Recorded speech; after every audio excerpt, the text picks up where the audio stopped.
estamos en la mesa de En Perspectiva en este miércoles 31 de mayo de 2017. Seguimos con Teresa Herrera, Guillermo Fossati, Gerardo Caetano y Daniel Superviel. Vamos ahora a la política regional. El canciller Rodolfo Nin Noboa dijo ayer que la solución más adecuada para la crisis política en Brasil es un llamado a elecciones anticipadas. Nin Noboa realizó estos comentarios durante la visita oficial del presidente Tabaré Vázquez a Viena. Nosotros aspiramos a que esto se solucione lo más rápido posible dentro de los canales y carriles constitucionales. No voy a opinar sobre la situación de Brasil, pero me parece que una elección sería lo más apropiado en la medida que no lo permite la Constitución, pero en la medida que hubiera alguna reforma o alguna manera de zanjar este periodo que falta hasta el año que viene, porque la verdad es que un año y medio más de estas inestabilidades no le hace bien ni a Brasil, ni al Mercosur, ni a Sudamérica, ni a la comunidad latinoamericana en su conjunto.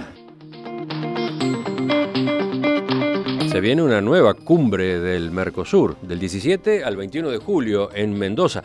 Nin dijo ayer que hay expectativa por saber si concurrirá o no el presidente Michel Temer. Bueno, acá al 17 de julio pueden pasar tantas cosas en Brasil, ¿no? Simplemente como un puntapié. Lo primero impresión que yo sentí es esto de estar hablando de las elecciones anticipadas y con la fuerza con la que se habla. ¿Y cómo no se consideró eso para el tema de Venezuela? Porque eso no se ha planteado para nada por parte, y de hecho Nin Noboa le esquiva de señalar esa expresión, y en el caso de Brasil rápidamente lo expresó. No, pero se ha planteado. Sí, se ha planteado. La pauta de negociación de la mediación vaticana incluía 4 puntos, el primero de los cuales era liberación de presos políticos y el segundo era anticipación del cronograma electoral. Pero abiertamente el Frente Amplio expresó, y Venezuela tiene claro que el colectivo Frente Amplio y el gobierno entiende concretamente que se tendría que hacer elecciones este año. Respecto a las posiciones en Venezuela, el colectivo Frente Amplio y el gobierno no han coincidido. Pero en la mediación en la que está participando Uruguay hoy, el tema de la anticipación de las elecciones es un tema crucial. No produce sorpresa que el gobierno, el Frente Amplio y el Frente Amplio no coincidan en muchas cosas. Daniel. Nada, lamentablemente América Latina está viviendo estos cimbronazos populistas, electorales, corruptelas, etcétera, que dejan muy parado al continente, ¿no? Mal parado. Mal parado. ¿Mal parado eso que dije? Muy parado. Mal parado al continente y ahí perdemos todos, ¿no? Con esto de Brasil perdemos todo. Creo que Nin Noboa refleja lo que yo pienso por lo pronto, ¿no? O sea, creo que sí, que Brasil cuanto antes tiene que salir de este paso. Sin duda. Y así como en su momento, lo dije acá, yo no quería que Dilma se fuera, ¿entendés? Pero finalmente se fue por un impeachment. Ahí se corrieron todas las barreras legales que había que sortear y bueno, y terminó sin apoyo político, sin apoyo parlamentario, se tuvo que ir. Y una vez que se fue, me pareció bien, a diferencia de Gerardo, que sigue discrepando con ese tema, creo que en este caso también, o sea, ya no se sostiene Temer en el gobierno si se confirma, como todo indica que sí, que es imposible la corrupción flagrante de alguien que volteó a quien tenía arriba por corrupción y él termina siendo igual que el partido de los trabajadores. Entonces, me parece que Nin Noboa plantea el deseo que por lo pronto yo tengo, pero después está inmerso en la incongruencia de la posición del gobierno y del Frente Amplio en relación a Venezuela, ¿no? Es imposible desatar los dos casos, ¿no? No miremos lo que está pasando en Brasil desde la provincia, desde la mirada de la provincia. ¿Por qué?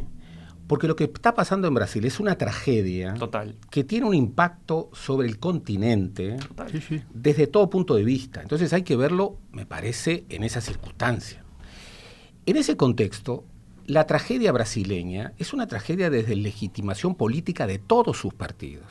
De todos sus partidos. En ese contexto, por ejemplo, una economía que estaba de alguna manera empezando a reorientarse, hoy ha sido recalificada a la baja por todos los analistas, con lo cual, casi con seguridad... Es una oportunidad de comprar bonos brasileños. Bueno, como hacen otros con los bonos venezolanos. Vamos a tener un tercer año consecutivo de recesión en Brasil, lo cual Por ejemplo, para Uruguay, que tiene en Brasil el segundo socio comercial, es una noticia muy mala, muy mala. Sí. Pero por otra parte, vean ustedes lo que indica la Constitución brasileña. Si se siguiera, para anticipar las elecciones, hay que reformar la Constitución, con un acuerdo multipartidario entre 28 partidos que existen en Brasil, 23 con representación parlamentaria, lo cual es una locura, revela la necesidad urgente de una reforma política en Brasil, revela que si cae Temer, debiera asumir el presidente del Senado. El presidente del Senado está procesado por corrupción. Pero además, quien debiera elegir en esa situación al nuevo presidente es un Congreso del cual la mayoría de los legisladores están procesados por corrupción.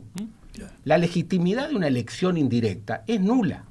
Entonces, lo que hay que hacer, y ya hay de alguna manera conciliábulos que involucran a líderes históricos de un partido o de otro. Fernando Henrique Cardoso está hablando, según ha habido trascendidos, con Lula, buscando acuerdos que habiliten una reforma constitucional y una convocatoria a elecciones anticipadas y directas.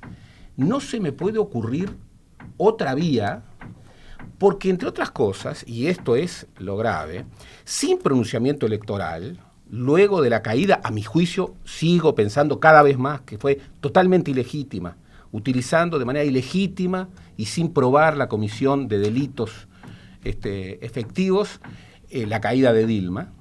¿Qué es lo que ocurrió? Que sin pronunciamiento popular ha habido un cambio en las políticas públicas dramático. Los ajustes que se están realizando en Brasil con una protesta generalizada de la sociedad, en términos de baja salarial, en términos de reformas jubilatorias tremendamente cruentas para la mayoría de los jubilados, en términos de congelar por 20 años el gasto público social. Sí, lleva al caos, ¿no? Brutales, y lleva al caos. Lleva al caos porque lo está haciendo un poder político totalmente deslegitimado. Entonces, cuando se dan este tipo de circunstancias, tiene que haber anticipación en la convocatoria del soberano, y en las democracias el soberano es el pueblo. Teresa. Yo coincido con lo que está diciendo Gerardo, pero además agrego, hay un 14% de desocupación y a la suba.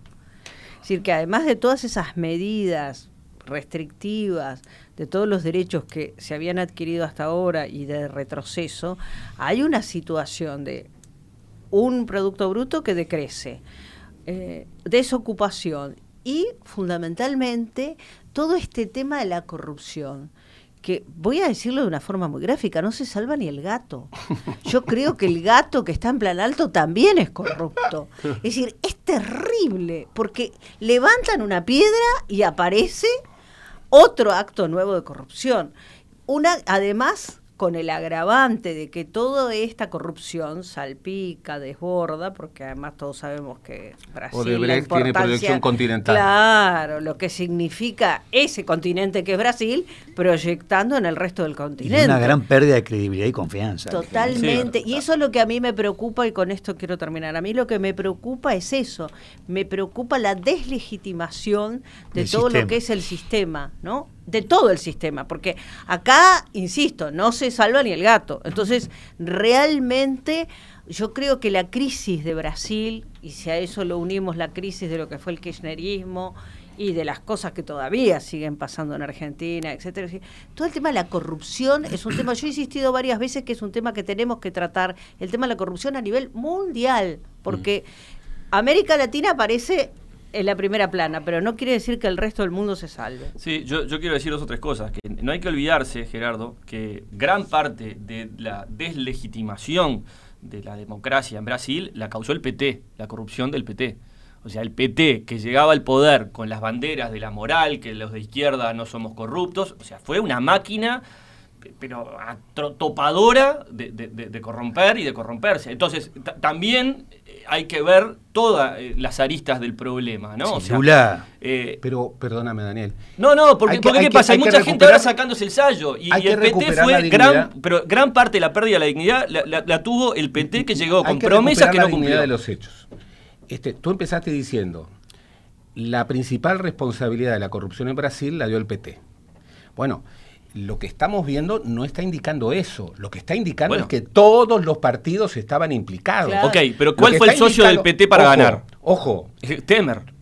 por supuesto, Algo es se el aliaron, o sea, PNDB, y así le fue. Pero por eso te digo. ¿Qué pasó con el adversario de Dilma, Aécio Neves? Tancana.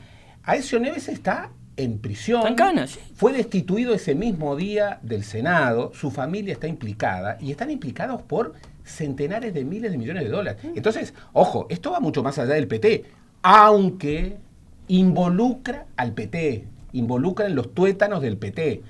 Y O sea, yo ni el siempre he PT dicho, pudo ser barrera. por supuesto, yo lo que siempre he dicho Claro. es que todos sabemos desde siempre que la corrupción no es de derecha ni es de izquierda. Por supuesto. La corrupción forma parte, lamentablemente, Totalmente de la de acuerdo. naturaleza humana cuando se mete en la política. La frasecita de Sendik, cuando dijo concretamente si hay corrupción no es de izquierda. Bueno, corre por cuenta de Sendik.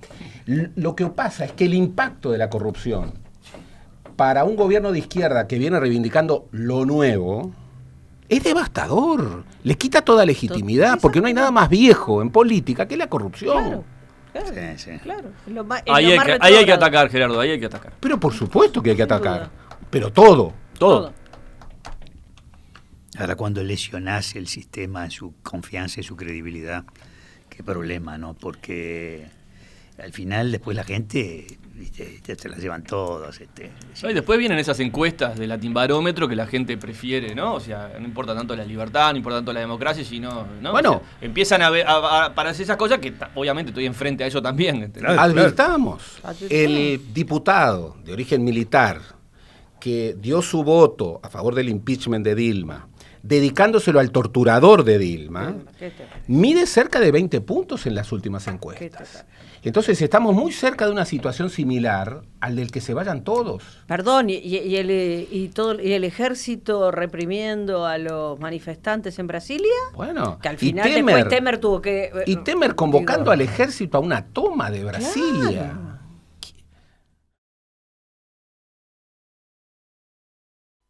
Dos o tres mensajes de los oyentes. Primero, una pregunta que plantea Raúl. ¿Esta situación en nuestro continente no está alentada por líderes de otros continentes? ¿Es más fácil comerciar en esta situación? No La le corrupción convence. campea en el mundo. Yo dije, los titulares se los lleva América Latina, pero no quiere decir que en otros lugares... Por otro lado está el mensaje de Juan, que dice: la corrupción tiene dos protagonistas. Omiten hablar del otro, las empresas gigantes. Muy buena pregunta. Muy buena. Muy buena. ¿Por qué? Porque ahora los empresarios, que son actores fundamentales de las corrupciones, pasan a ser como las grandes estrellas que, De la delación. que definen a los culpables. Claro. Y este hombre que hizo las últimas denuncias contra Temer y contra... Hay una cosa muy interesante. ¿Saben lo que hizo previo a hacer la denuncia? Vendió buena parte de sus acciones que iban a caer, las vendió, pongamos, Altas. a 100 y compró muchísimos dólares. ¿Por qué? Porque el dólar iba a bajar. ¿Por qué compraba dólares si el dólar iba a bajar? Porque obviamente No, al revés, el dólar iba a subir. el dólar iba a subir, exactamente. Entonces, esta denuncia, que por otra parte es premiada en términos, termina siendo un gran negocio. Un gran negocio. Por último, un Es- comentarito con un tono distinto, a propósito de Teresa. Está equivocada, Teresa. El gato del Plan Alto no es corrupto. Terminó adentro de la carne exportada por alguno de los frigoríficos brasileños. Eso dice Julio de Rivera. Muy bien. Muy bien, Bueno, muy bueno, bueno. muy bueno el comentario de Julio.